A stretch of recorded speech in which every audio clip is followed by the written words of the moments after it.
नमस्ते। आज म देवानी कानुनको साँची बकाउने, साँची परीक्षण गर्ने सम्बन्धित व्यवस्थाको बारेमा शेयर गर्न गइरहेको छु। यो मुलुकी देवानी कार्यविधि संहिताको दफा 179 र देवानी कार्यविधि नियमावलीको दफा 30 लाई विशेष ध्यान दिएर हेर्नुपर्छ। त्यो कसरी हेर्नुपर्छ त्यसको बारेमा म जानकारी गराउन चाहन्छु। यस कानुनमा के कुरा उल्लेख गरेको छ र यो कानुनसँग जोडिएर हेर्दा कसरी यो साँची परीक्षण गराउन सकिन्छ, अदालतको प्रोसेस के छ त्यसको बारेमा जानकारी गराउन गइरहेको छु। यो कानुन अन्तर्गत हामीले हेर्नुपर्छ कसरी साँची बकाइन्छ त्यसको बारेमा चर्चा गर्न गइरहेको छु। अदालतमा साँची बुझ्ने आदेश भइसकेपछि साँचीलाई तारिख तोकी त्यति गते साँची आउनुपर्छ भन्ने कुरा व्यवस्था गरिएको हुन्छ अथवा तोकिएको हुन्छ। त्यो तोकिएको साँची तोकिएकै दिन अदालतमा उपस्थिति हुनुपर्छ र तोकिएको दिन अदालतमा उपस्थिति गरिसकेपछि साँचीलाई बकपत्र गराउनुपर्छ। अदालतमा त्यो कुरा हुन्छ। अथवा तारिख उपस्थिति भएको नभएको साँचीलाई बकपत्र गराउनु हुँदैन। अथवा कहिलेकाहीँ बाटो साधन साँची उपस्थिति हुन नसक्ने कुनै विशेष परिस्थिति, त्यस्तो परिस्थिति भएमा सरकारी निकायको सिफारिस सहित अर्को तारिख पाउन बाटो खोलेको मितिले बाटोको म्याद बाहेक 7 दिनभित्र सम्बन्धित पक्षले निवेदन दिन पनि सक्छ। अब त्यस्तै गरेर त्यस्तो निवेदन परेमा इजलासमा पेशी आदेश भएपछि साँची परीक्षण गराउने अर्को तारिख अदालतमा लगेर न्यायाधीश अथवा न्यायमूर्तिको अगाडि लगेर अर्को तारिख तोक्ने व्यवस्था गर्न सकिन्छ, गर्ने प्रचलन छ र कानुनमा पनि त्यो कुरा उल्लेख छ। कहिलेकाहीँ अदालतले नबुझी नहुने साँची भएको रहेछ भने दफा 180 लाई हामीले देवानी कार्यविधि संहिताको दफा 180 लाई ठ्याक्कै हेर्नुपर्छ। त्यो भनेको के हो भने नेपाल सरकारको सार्वजनिक पद हित र सरोकार संलग्न रहेको मुद्दामा नबुझी नहुने साँची रहेछ भने आदेश गरी 15 दिनभित्र साँचीलाई उपस्थिति हुनुपर्ने जनाउदिनुपर्ने हुन्छ। त्यस्तो म्याद जारी भएको तोकेको दिनमा साँची अदालतमा उपस्थिति हुनुपर्छ भन्ने पनि कानुनी व्यवस्था रहेको छ। कर्मचारी खटाई साँची बुझ्ने पनि परिस्थिति हुन सक्छ। त्यो चाहिँ कस्तो अवस्थामा चाहिँ कर्मचारी खटाएर साँची बुझ्ने भनेको देवानी कार्यविधि संहिताको दफा 181 लाई हामीले हेर्नुपर्छ। दफा 181 लाई शारीरिक रूपमा अशक्त हिँडडुल गर्न नसक्ने व्यक्ति भएमा, त्यो ठाउँबाट ल्याउन नसकिने परिस्थिति सिर्जना भएमा, अरू कुनै विशेष परिस्थिति सिर्जना भएको देखिएमा अथवा न्यायाधीश आफै गई कर्मचारी खटाई बुझ्ने काम गर्नुपर्ने अवस्था सिर्जना भएको अवस्थामा यसरी साँची बकाउन पनि सकिन्छ। तर यसरी साँची बकाउँदा लाग्ने खर्च निवेदक स्वयंले बिहोर्नुपर्छ भनेर चाहिँ कानुनी व्यवस्था छ। अब अर्को एउटा दफा 182 लाई हेर्ने भने सर्वे दृश्य सम्पादन अथवा भिडियो कन्फरेन्स मार्फत पनि साँची बकाउन सकिन्छ। त्यो चाहिँ कस्तो अवस्थामा भने अति वृद्ध अवस्थामा, शारीरिक अशक्तता भएकामा, नेपाल बाहिर बसेको कारण कुनै साँची अदालतमा उपस्थित हुन नसक्ने अवस्था भएमा, कुनै पक्षले दिएको निवेदन ब्यौरा पढी बाँची हेर्दाखेरि त्यो साँचीको सर्वे दृश्य सम्पादनको माध्यमबाट परीक्षण गर्न सकिने अवस्था भएमा परीक्षण गर्नलाई अदालतमा तोकेको दिन ठाउँमा त्यस्ता साँचीलाई उपस्थित गराउन सकिन्छ। यसरी साँची यो चाहिँ मुजुल्का उठाएर त्यसरी बकाएका साँचीहरूलाई चाहिँ व्यवस्थापन गर्न सकिने हुन्छ।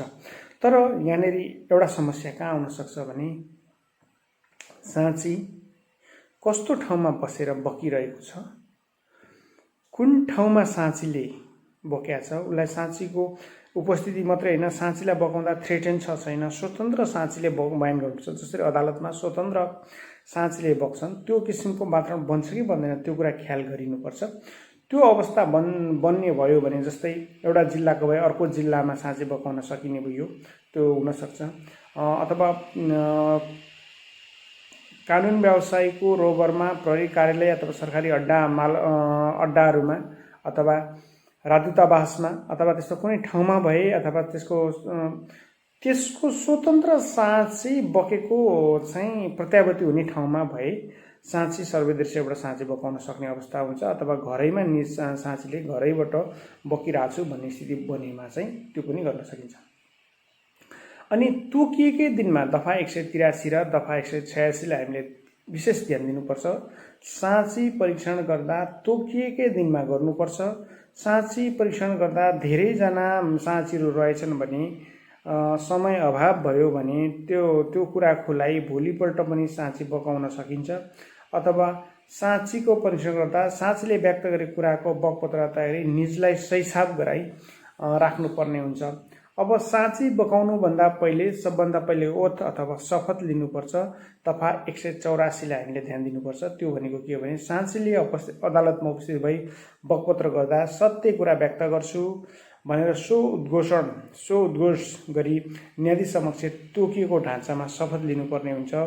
अर्को कुरा छ, साँची परीक्षण न्यायाधीशले गर्नुपर्ने हुन्छ। हामीले कहिलेकाहीँ अदालत अड्डाहरूमा साँची परीक्षण न्यायाधीशको इजलासमा भएको चाहिँ देख्छौँ, तर न्यायाधीशैबाट भएको चाहिँ देखिरहेको हुँदैन। तर कानुनले के भन्छ भने साँची परीक्षण न्यायाधीश आफैले गर्नुपर्छ।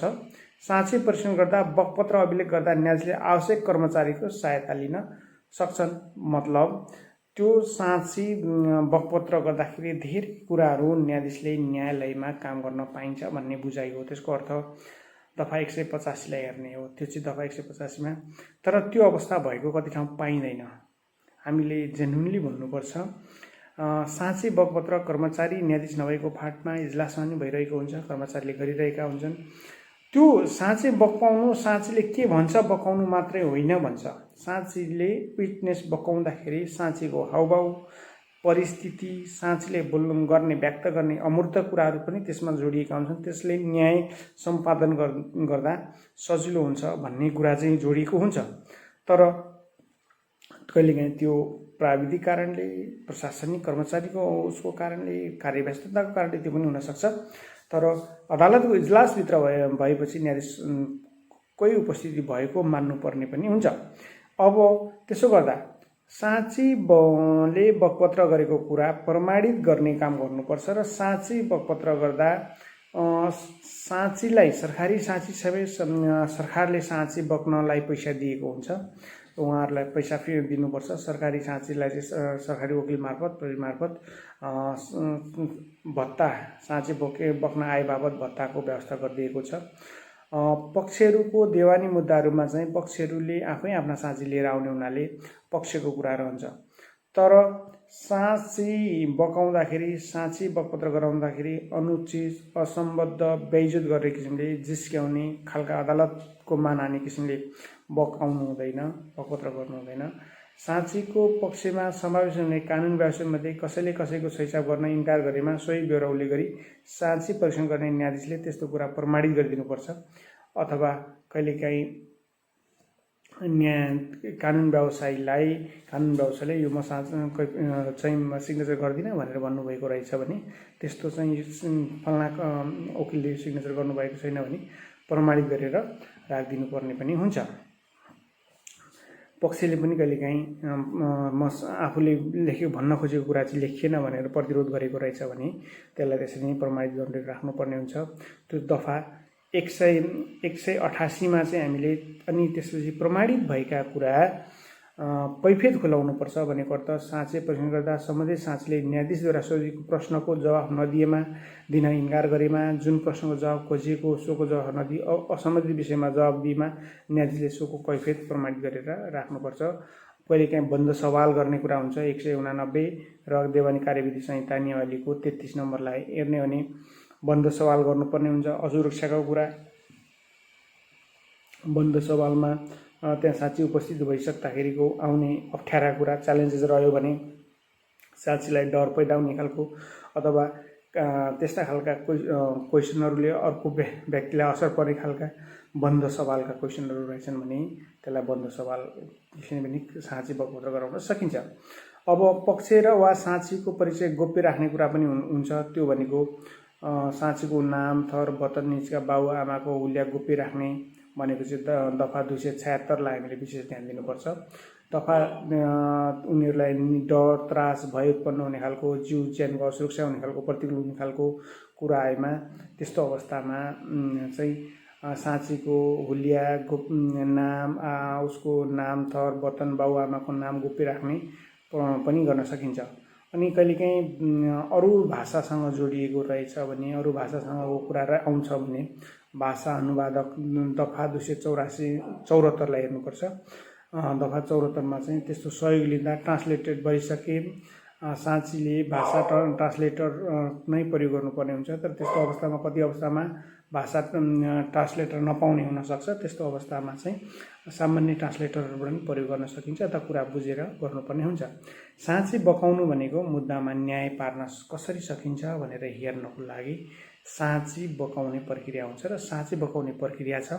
प्रक्रियाका स्टेपहरू हुन्छन्। त्यो स्टेपहरू चाहिँ शपथ खुवाउने, इजलासमा बकाउने, कानुन व्यवसायी अथवा अड्डीबाट बकाउने अथवा जिरा गर्न दिने, बकपत्रको प्रक्रियाहरू नै त्यसमा कैफियत लेख्ने कुराहरू पनि हुन्छन्।